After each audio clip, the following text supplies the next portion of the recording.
തങ്കപ്പൻ ഇരിയടോ. വേണ്ട സാറേ, സാർ എനിക്ക് ഒരുപാട് ഫ്രീഡംസ് തന്നിട്ടുണ്ടെങ്കിലും ഞാൻ എന്റെ റെസ്പെക്ടാലിറ്റി നോക്കണ്ടേ? തെറ്റിയല്ലേ? തെറ്റി സാർ. എടോ, ഞാൻ കേട്ടത് നേരാണോ? സാർ എന്താ കേട്ടതെന്ന് ഞാൻ കേട്ടില്ലല്ലോ. കണ്ടാ, ഞാൻ ഇന്നലെ ഔട്ട് ഓഫ് റേഞ്ചിലായിരുന്നെന്ന് ആ മണ്ഡല സെക്രട്ടറി വിജയകുമാറും പങ്കയാശനും വിളിച്ചു ചോദിച്ചപ്പോ താൻ പറഞ്ഞു. അത് പിന്നെ അവര് വിളിച്ച് രാത്രി 10 മണിക്കാ. സാർ ഇന്നലെ പേഴ്സണൽ ഗസ്റ്റ് ഹൗസിലായിരുന്നല്ലോ, അതുകൊണ്ടാ അങ്ങനെ പറഞ്ഞേ. അതവൻ പറഞ്ഞത് നേരാ.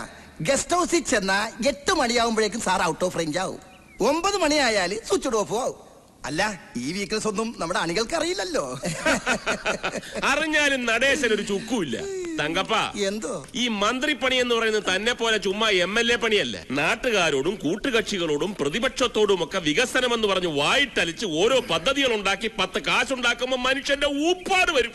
അപ്പൊ ചില വീക്ക്നെസ്സുകളൊക്കെ ആകാം. ഈ ടെൻഷന്റെ ചില റിലാക്സേഷൻ ഒക്കെ വേണ്ടേ?